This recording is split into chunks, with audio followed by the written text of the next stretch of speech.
어머니, 약 꾸준히 드세요. 건강보조제예요. 정수는 며느리 수진을 딸처럼 믿었어요. 남편과 아들을 잃은 뒤 그녀가 유일한 가족이었으니까요. 하지만 약병 밑에 적힌 디아제팜이라는 글씨를 본 순간 정수는 깨달았어요. 이건 건강보조제가 아니라 수면제였다는 것을. 안녕하세요. 오늘도 방문해 주셔서 진심으로 감사드립니다. 구독과 좋아요 버튼을 눌러주시면 큰 힘이 됩니다. 그럼 지금부터 오늘의 이야기를 시작하겠습니다. 약을 먹기 시작한 지 일주일째였어요. 정수는 이상한 증상들을 느끼기 시작했어요. 아침에 일어나면 몸이 천근만근 무겁고 낮에는 이유 없이 졸음이 쏟아졌어요. 설거지를 하다가도 텔레비전을 보다가도 눈꺼풀이 스르르 내려왔어요. 손끝이 자꾸 떨렸고 집중력도 흐려졌어요. 전화번호를 누르다가 잊어버리고 냉장고 문을 열고 무엇을 꺼내려 했는지 기억나지 않았어요. 처음엔 나이 탓이려니 생각했어요. 68이면 충분히 그럴 수 있는 나이였으니까요. 하지만 증상은 점점 심해졌어요. 어느 날 오후 정수는 거실 소파에 앉아 있다가 정신을 잃듯 잠들어 버렸어요. 깨어났을 때는 이미 저녁이었고 창밖은 어두웠어요. 목이 바짝 말라 있었고 머리는 지끈거렸어요. 걱정이 된 정수는 동네 병원을 찾아갔어요. 의사는 혈압을 재고 간단한 검사를 했어요. 특별한 이상은 없으신데요. 스트레스 때문일 수도 있어요. 혼자 사시니까 우울감이 있으실 수도 있고요. 의사의 말은 친절했지만 정순의 불안은 가시지 않았어요. 뭔가 잘못되고 있다는 느낌이 계속 들었어요. 그날 저녁 정수는 약을 먹으려고 약병을 집어들었어요. 작고 하얀 캡슐들이 투명한 병 안에서 달그락거렸어요. 그녀는 라벨을 다시 한번 읽어보았어요. 건강보조제, 1일 1회, 식후 복용. 수진의 손글씨였어요. 정수는 무심코 약병을 빛에 비춰들었어요. 그때 병 밑바닥에 작게 인쇄된 글씨가 눈에 들어왔어요. 디아제팜 5mg. 정순의 손이 멈췄어요. 그 단어가 뭔지 정확히는 몰랐지만 건강보조제 같은 이름은 아니었어요. 그녀는 급히 휴대전화를 꺼내 검색창에 디아제팜을 입력했어요. 화면에 떠오른 설명을 읽는 순간 정순의 심장이 쿵 하고 내려앉았어요. 수면진정제, 불안, 불면증 치료에 사용, 졸음, 어지럼증, 집중력 저하 등의 부작용 있음. 수면제였어요. 그녀가 일주일 동안 매일 먹었던 건 건강보조제가 아니라 수면제였던 거예요. 정수는 약병을 든 채 한참을 멍하니 앉아 있었어요. 왜 며느리가 자신에게 수면제를 먹인 걸까요? 실수였을까요? 손에 든 약병이 무겁게 느껴졌어요. 다음 날 아침 정수는 약을 먹지 않았어요. 그리고 며느리 수진을 유심히 관찰하기 시작했어요. 수진은 보험 설계사로 일했어요. 남편이 죽은 뒤에도 일을 계속했고 정수는 그런 며느리가 대견하다고 생각했었어요. 하지만 이제 그녀를 다른 눈으로 보게 됐어요. 수진은 최근 들어 조금씩 달라져 있었어요. 예전엔 수수한 차림으로 집에 왔었는데 요즘은 화장이 짙어졌어요. 향수 냄새도 달라졌어요. 예전에 은은한 비누 향이 아니라 강하고 달콤한 향이었어요. 옷차림도 화려해졌고 손톱에는 붉은 매니큐어가 발라져 있었어요. 어머니, 요즘 컨디션 어떠세요? 수진이 물었어요. 목소리는 여전히 부드러웠어요. 정수는 대답하는 대신 며느리의 얼굴을 찬찬히 살펴봤어요. 웃고 있는 인맥 하지만 눈은 웃지 않았어요. 전에는 왜 몰랐을까요? 그 눈빛에서 따뜻함이 아니라 계산이 보였어요. 약 잘 드시고 계시죠? 수진이 다시 물었어요. 정수는 천천히 고개를 끄덕였어요. 그래, 잘 먹고 있어. 거짓말이었어요. 하지만 아직은 모르는 척해야 했어요. 진실을 알아내기 전까지는. 수지는 가방에서 서류 봉투를 꺼냈어요. 어머니, 보험 서류 좀 다시 정리해야 할 것 같아요. 수익자 변경이랑 보장 내용 수정하려고요. 여기 사인만 해주시면 돼요.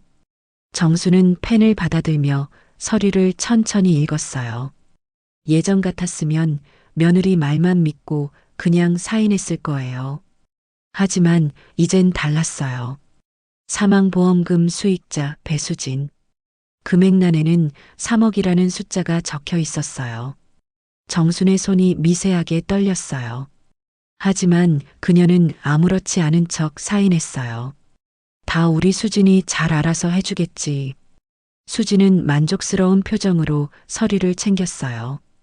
감사해요, 어머니.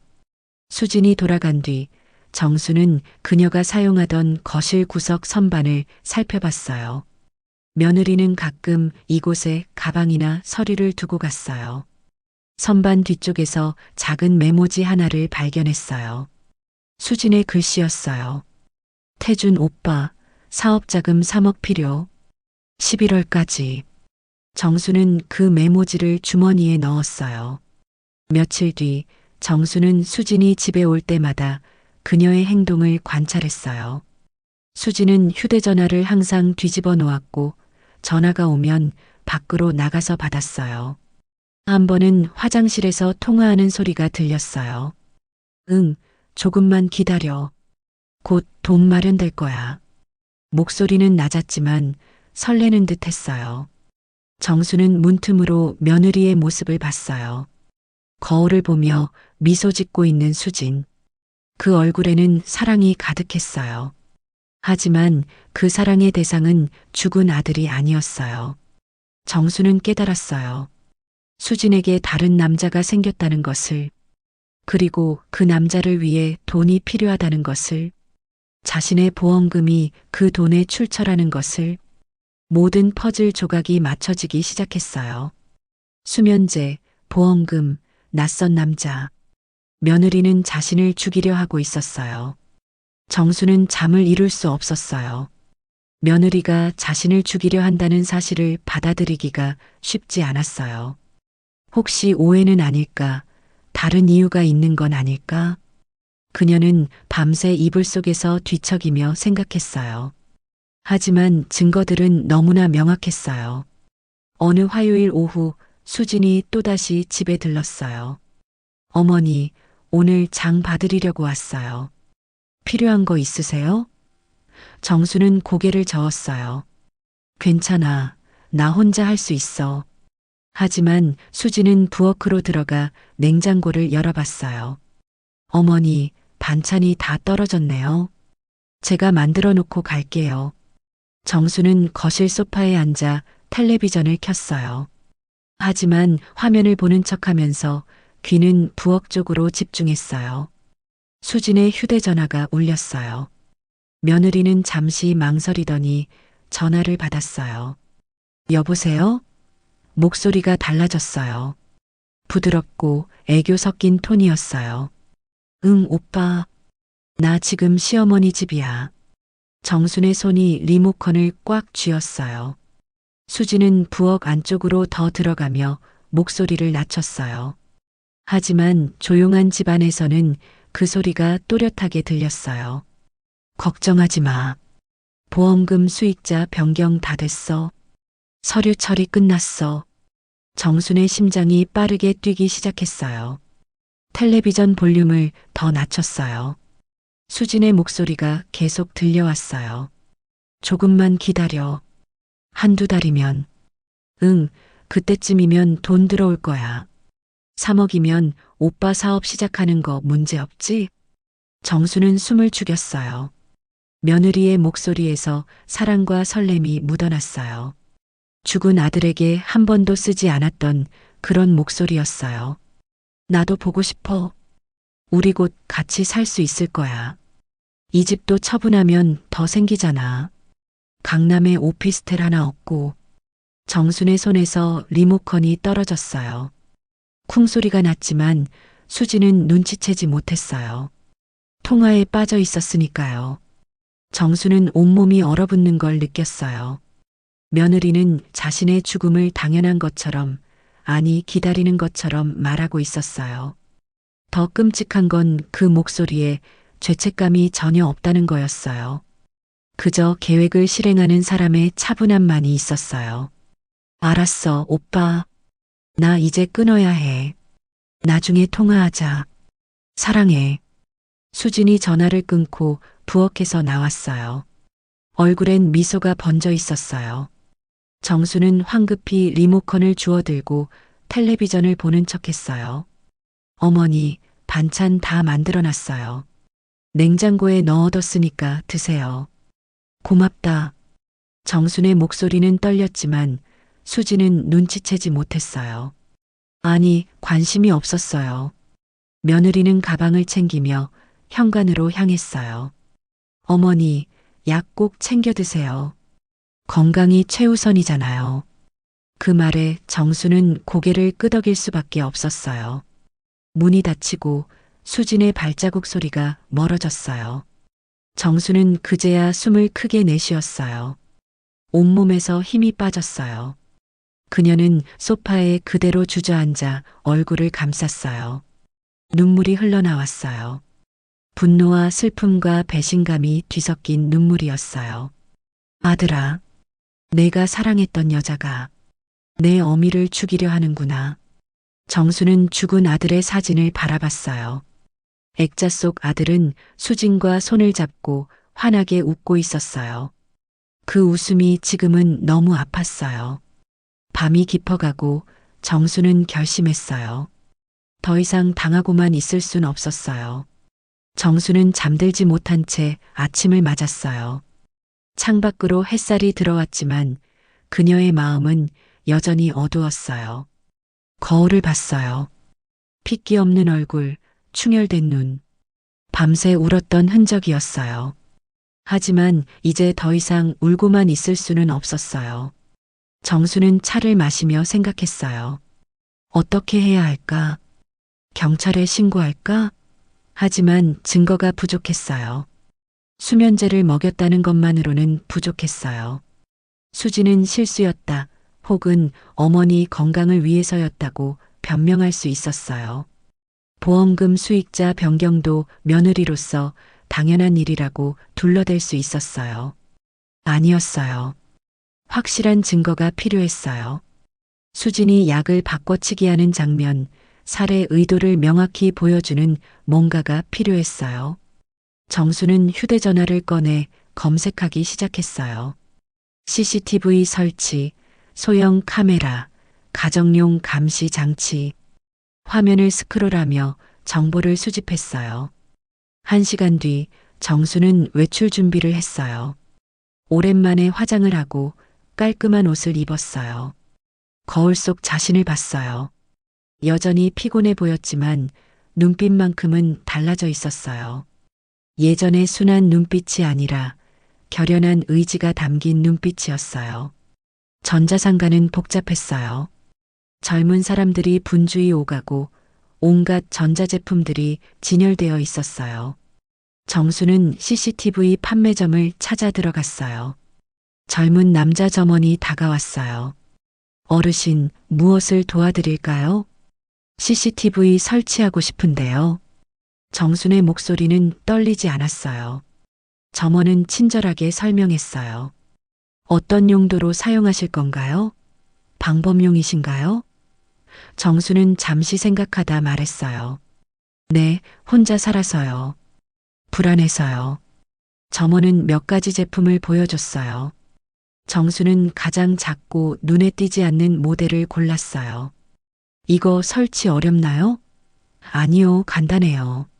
와이파이만 연결하면 핸드폰으로 바로 볼 수 있어요. 녹화도 자동으로 되고요. 점원은 친절하게 사용법을 설명해 줬어요. 정수는 2대를 샀어요. 하나는 거실용, 하나는 안방용. 점원이 물었어요. 배송해 드릴까요? 아니요, 제가 가져갈게요. 정수는 작은 상자 2개를 손에 들고 상가를 나왔어요. 가방 안에서 상자들이 묵직하게 느껴졌어요. 집으로 돌아오는 버스 안에서 정수는 창밖을 바라봤어요. 지나가는 사람들, 평범한 일상. 하지만 그녀의 일상은 이미 평범하지 않았어요. 며느리가 자신을 죽이려 하고 자신은 그 증거를 잡으려 하고 있었어요.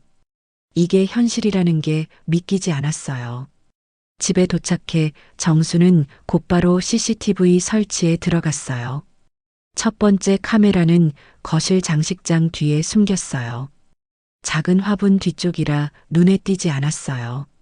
하지만 거실 전체가 잘 보이는 각도였어요. 두 번째 카메라는 안방 서랍장 위에 놓았어요. 액자 뒤에 숨겨서 약병이 놓인 선반이 잘 보이도록 했어요. 와이파이를 연결하고 핸드폰 앱을 설치했어요. 화면에 거실과 안방이 또렷하게 보였어요. 녹화 버튼을 눌렀어요. 빨간 불이 들어왔어요. 이제 준비는 끝났어요. 정수는 핸드폰을 꼭 쥐었어요. 이제 내 차례야, 수진아. 그녀의 목소리는 차갑게 가라앉아 있었어요. 사흘이 지났어요. 정수는 매일 핸드폰으로 CCTV 화면을 확인했어요. 수지는 그동안 한 번 방문했지만 특별한 행동은 하지 않았어요. 그저 반찬을 냉장고에 넣고 정순과 차를 마시고 돌아갔어요. 정수는 조바심이 났어요. 혹시 수진이 눈치챈 걸까? 나흘째 되던 목요일 오전, 정수는 병원 예약이 있었어요. 정형외과 정기 검진이었어요. 집을 나서며 핸드폰을 확인했어요. CCTV는 정상 작동 중이었어요. 병원까지 가는 버스 안에서도 그녀는 불안했어요. 왠지 오늘 뭔가 일어날 것 같은 예감이 들었어요. 병원에서 검진을 받고 처방전을 받는 동안에도 정수는 계속 핸드폰을 들여다봤어요. 오전 11시쯤 화면에 움직임이 포착됐어요. 현관문이 열렸어요. 수진이었어요. 정순의 심장이 빠르게 뛰기 시작했어요. 수진은 집 안을 둘러봤어요. 어머니, 저 왔어요. 아무 대답이 없었어요. 그녀는 안심한 듯 안방으로 들어갔어요. 정수는 약국 앞에 멈춰서서 핸드폰 화면을 뚫어지게 봤어요. 수진이 서랍을 열었어요. 약병을 꺼냈어요. 그리고 가방에서 똑같이 생긴 약병 하나를 꺼냈어요. 라벨까지 똑같았어요. 수진은 능숙한 손놀림으로 약병을 바꿔치기 했어요. 원래 약병은 가방에 넣고 새 약병을 서랍에 놓았어요. 그리고 중얼거렸어요. 이 정도면 한 달은 더 먹이면 돼. 정순의 손이 떨렸어요. 핸드폰을 떨어뜨릴 뻔했어요. 증거였어요. 명백한 증거였어요. 수지는 약병을 정리하고 주변을 깔끔히 정돈한 뒤 집을 나갔어요. 문이 닫히는 소리가 핸드폰 스피커를 통해 들렸어요. 정수는 그 자리에 멈춰 서 있었어요. 사람들이 지나갔지만 아무것도 보이지 않았어요. 그저 핸드폰 화면 속 며느리의 모습만이 눈에 선했어요. 분노가 치밀어 올랐어요. 동시에 슬픔도 밀려왔어요. 정말이었구나. 정말로 날 죽이려 했구나. 정수는 약국으로 들어갔어요. 약사에게 말했어요. 혹시 이 약이랑 똑같은 모양으로 비타민 캡슐 만들 수 있나요? 그녀는 핸드폰에 저장해둔 약 사진을 보여줬어요. 약사는 잠시 화면을 보더니 물었어요. 무슨 일 있으세요? 정수는 조용히 대답했어요. 살기 위해서요. 약사는 더 이상 묻지 않았어요. 하루면 돼요. 내일 오후에 찾아가세요. 정수는 고개를 숙여 인사했어요. 감사합니다. 다음 날 오후 정수는 비타민 캡슐로 만든 약병을 받았어요. 겉모습은 수진이 바꿔놓은 것과 똑같았어요. 집에 돌아와 그녀는 안방 서랍에 약병을 꺼냈어요. 수진이 어제 바꿔놓은 가짜 건강보조제. 진짜로는 수면제가 들어있는 병이었어요. 정수는 그 약병을 냉장고 맨 안쪽 깊숙이 숨겼어요. 증거로 보관해야 했어요. 그리고 비타민이 든 새 약병을 서랍에 놓았어요. 이제 수진이 아무리 확인해도 약병은 그대로였어요. 하지만 안에 든 건 더 이상 수면제가 아니었어요. 정수는 수진에게 전화했어요. 목소리는 평소처럼 부드러웠어요. 수진아, 나야. 요즘 약 먹고 컨디션이 많이 좋아진 것 같아. 내 덕분이야. 전화기 너머로 수진의 만족스러운 목소리가 들려왔어요. 다행이에요, 어머니. 꾸준히 드세요. 전화를 끊고 정수는 거울을 봤어요. 거울 속 자신의 눈빛이 달라져 있었어요. 더 이상 약한 노인이 아니었어요. 살기 위해 싸우는 여자였어요. 그녀는 작게 중얼거렸어요. 이제 시작이야. 정수는 다음 날 아침 일찍 경찰서를 찾았어요. 전날 밤 거의 잠을 이루지 못했지만 눈빛만큼은 또렷했어요. 가방 속에는 USB 메모리와 냉장고 깊숙이 숨겨뒀던 수면제 약병이 들어 있었어요. 약병을 만질 때마다 손끝이 차갑게 식어들었어요. 이 작은 병 안에 며느리의 아기가 고스란히 담겨 있었으니까요. 경찰서 민원실은 이른 시간임에도 사람들로 북적였어요. 주변 사람들은 각자의 사연을 안고 왔을 거예요. 하지만 자신만큼 기막힌 이야기를 가진 사람이 또 있을까 싶었어요. 며느리가 시어머니를 독살하려 했다는 이야기를요. 형사는 중년의 남자였어요. 처음엔 시큰둥한 표정으로 정순의 말을 들었어요. 노인들의 민원은 대부분 착각이거나 오해인 경우가 많았거든요. 하지만 정순이 USB를 건네고 노트북 화면에 CCTV 영상이 재생되자 형사의 표정이 단단하게 굳어졌어요. 화면 속 수지는 정순의 안방에 들어가 서랍을 열고 있었어요. 주변을 두리번거리며 확인하는 모습이 선명했어요. 약병을 꺼내고 가방에서 똑같이 생긴 다른 약병을 꺼냈어요. 라벨까지 완벽하게 일치했어요. 능숙한 손놀림으로 약병을 바꿔치기 하는 장면이 또렷하게 담겨 있었어요. 수진이 뭔가 중얼거리는 입모양까지 보였어요. 형사는 말없이 영상을 2번 더 돌려봤어요. 정수는 보험 관련 서류도 함께 제출했어요. 수익자가 본인에서 수진으로 변경된 날짜, 보험금이 대폭 인상된 기록, 그리고 약을 받기 시작한 시점이 정확히 일치했어요. 모든 게 6개월 전부터 치밀하게 계획된 일이었어요. 형사는 서류를 한 장씩 넘기며 고개를 끄덕였어요. 이건 단순한 가족 간 다툼이 아니라 명백한 범죄였어요. 형사는 약물 감정을 의뢰하고 며느리를 소환 조사하겠다고 말했어요. 절차가 진행되는 동안 시간이 좀 걸릴 거라고 했어요. 정수는 조용히 고개를 숙여 인사하고 경찰서를 나섰어요. 밖으로 나오니 가을 하늘이 눈부시게 맑았어요.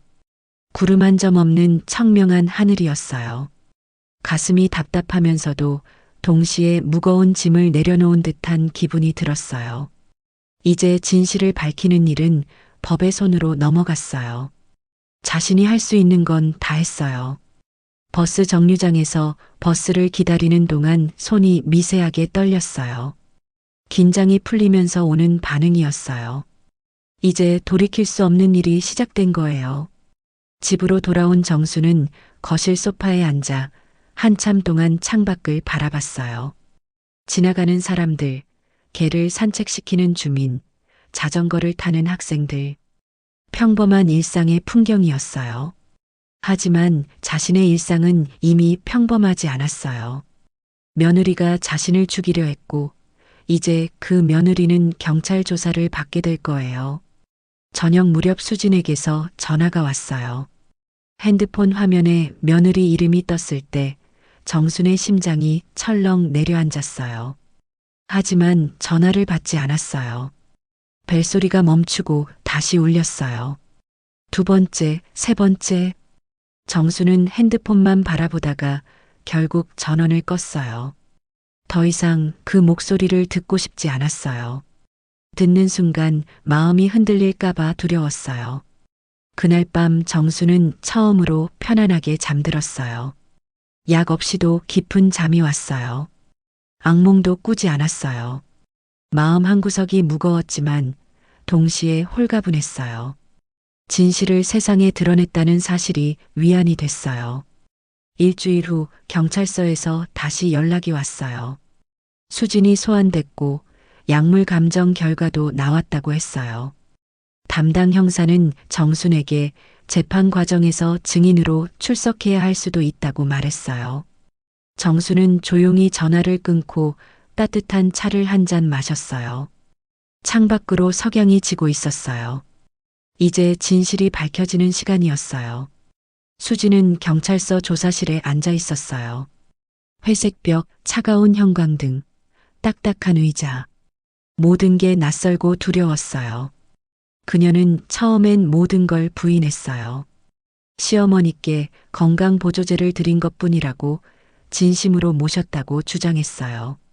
목소리는 떨렸지만 눈빛만큼은 단호했어요. 하지만 형사가 노트북을 돌리자 수진의 얼굴이 순식간에 창백해졌어요. CCTV 영상 속 자신의 모습을 보며 입술을 깨물었어요. 약병을 바꾸는 장면, 주변을 살피는 모습, 중얼거리는 입모양까지 모든 게 선명했어요. 변명의 여지가 없었어요. 약물 감정 결과가 결정타였어요. 정순이 제출한 약병 속 알약은 디아제팜이라는 성분의 수면제였어요. 장기 복용 시 의식 저하와 신체 기능 마비를 일으키고 심하면 사망에 이를 수 있는 위험한 약물이었어요. 처방전 없이 구할 수 없는 약을 수진이 어떻게 손에 넣었는지도 밝혀졌어요. 불법 루트를 통해 구매한 거였어요. 보험사 기록도 낱낱이 확인됐어요. 수익자 변경 신청서, 보험금 인상 요청, 그리고 수진이 직접 작성한 메모들까지 모든 것이 6개월 전부터 치밀하게 계획된 일이었어요. 심지어 시어머니가 사망할 경우를 대비한 장례 절차까지 미리 알아봤다는 사실도 드러났어요. 수지는 결국 고개를 떨구고 자백했어요. 새로 만난 남자와의 미래를 위해 돈이 필요했다고 했어요. 그 남자는 사업 자금이 필요하다며 수진을 압박했고 수진은 점점 궁지에 몰렸어요. 시어머니가 혼자 사는 노인이라 쉬울 거라 생각했대요. 들키지 않을 거라 믿었대요. 그녀는 눈물을 흘렸어요. 정말 실수였다고, 진심으로 후회한다고. 하지만 형사는 담담하게 조서를 작성했어요. 후회는 범죄를 저지르기 전에 해야 하는 거였으니까요. 정수는 수진의 면회 요청을 모두 거절했어요. 구치소에서 보낸 편지도 읽지 않고 그대로 돌려보냈어요. 봉투에는 수진의 글씨로 어머니께라고 적혀 있었지만 정수는 펼쳐보지 않았어요. 더 이상 그 사람과 나눌 말이 없었어요. 한때는 딸처럼 아꼈던 며느리였지만 이제는 자신을 죽이려 했던 범죄자일 뿐이었어요. 재판이 시작됐어요. 법정은 차갑고 조용했어요. 정수는 방청석 맨 뒤쪽에 앉아 재판 과정을 지켜봤어요. 검사는 살인미수, 사기, 보험사기 방조 혐의를 차근차근 입증했어요. 증거는 명백했고 수지는 반박할 수 없었어요. 변호인은 초범이고 깊이 반성하고 있다며 선처를 구했어요. 하지만 검사는 계획적이고 치밀한 범행이라며 엄벌을 요구했어요. 수지는 피고인석에서 고개를 숙이고 있었어요. 복슬복슬하던 머리는 단정하게 묶여 있었고 얼굴은 초췌하게 변해 있었어요. 화장기 하나 없는 창백한 얼굴이었어요. 한때 환하게 웃던 그 얼굴이 맞나 싶을 정도였어요. 정수는 그 모습을 감정 없이 바라봤어요. 동정도 분노도 느껴지지 않았어요. 그저 텅 빈 공허함만 있었어요. 판사는 징역 5년을 선고했어요. 법정 안이 작게 술렁였어요. 수지는 그 자리에서 무너져 울음을 터뜨렸어요. 흐느끼는 소리가 법정에 울려 퍼졌어요. 하지만 정수는 눈물을 흘리지 않았어요. 그저 조용히 일어나 법정을 나왔어요. 복도를 걸으며 창밖을 봤어요. 하늘은 여전히 맑았어요. 세상은 그대로인데 자신의 삶만 완전히 바뀌어 버렸어요. 1년이 흘렀어요. 정수는 동네 도서관에서 자원봉사를 시작했어요. 혼자 사는 노인들에게 책을 읽어주고 차를 나눠 마시는 소소한 일이었어요. 처음엔 낯설었지만 점점 익숙해졌어요. 사람들과 이야기하고 웃으며 시간을 보내는 게 생각보다 좋았어요. 누군가에게 필요한 사람이 된다는 게 위안이 됐어요. 도서관은 조용하고 평화로운 공간이었어요. 책 냄새와 따뜻한 햇살, 부드러운 음악이 흐르는 곳이었어요. 정수는 이곳에서 새로운 친구들을 만났어요. 비슷한 처지의 노인들, 혼자 사는 사람들, 외로움을 달래러 오는 사람들, 모두 각자의 상처를 안고 있었어요. 더 이상 누군가를 의심하지 않았어요. 대신 스스로를 지킬 줄 아는 사람이 됐어요. 약을 먹을 때도 꼼꼼히 라벨을 확인하고 중요한 서류는 직접 관리했어요. 은행 업무도 혼자서 처리했어요.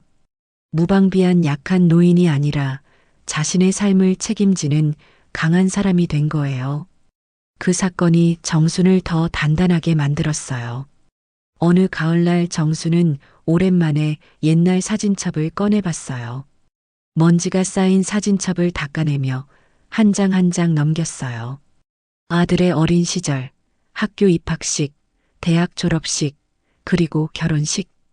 결혼식 사진 속 수지는 환하게 웃고 있었어요. 순백의 드레스를 입고 행복해 보였어요. 아들 옆에서 활짝 웃던 그 모습이 아직도 선명했어요. 그때의 그 웃음은 진심이었을까요? 아니면 그때부터 이미 계산이 시작된 걸까요? 아들을 사랑해서 결혼한 걸까요? 아니면 재산을 노리고 접근한 걸까요? 정수는 이제 그 답을 알고 싶지 않았어요. 알아봤자 상처만 더 깊어질 뿐이었어요. 과거는 과거로 남겨두는 게 나았어요. 사진첩을 덮고 창가로 갔어요. 햇살이 따뜻하게 들어오는 자리였어요. 작은 화분 하나가 놓여 있었어요. 몇 달 전 도서관에서 나눠준 허브 모종이었어요. 로즈마리였는지 바질이었는지. 정수는 이름도 잘 몰랐지만 매일 아침 물을 주며 돌봤어요. 물을 주며 정수는 생각했어요.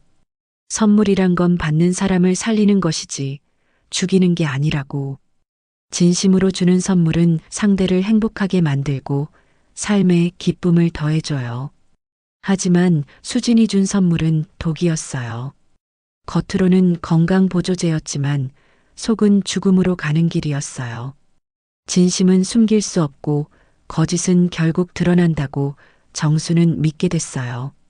아무리 교묘하게 숨겨도 언젠가는 진실이 밝혀져요.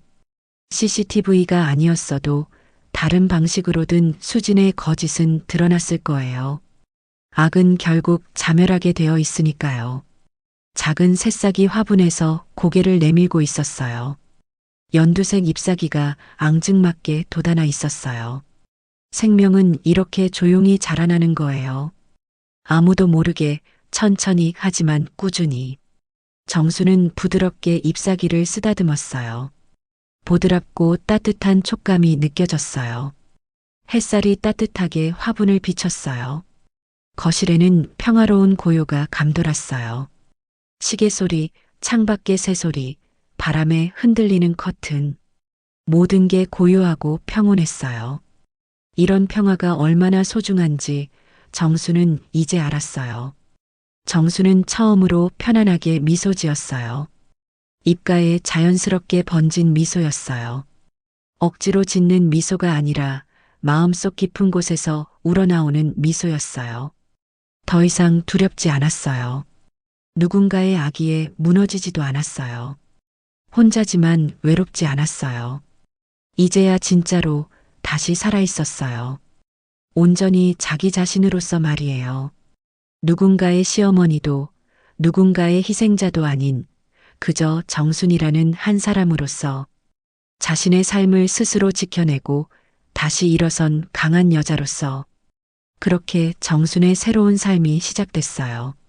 오늘의 이야기는 여기까지입니다. 오늘도 좋은 하루 되세요. 감사합니다.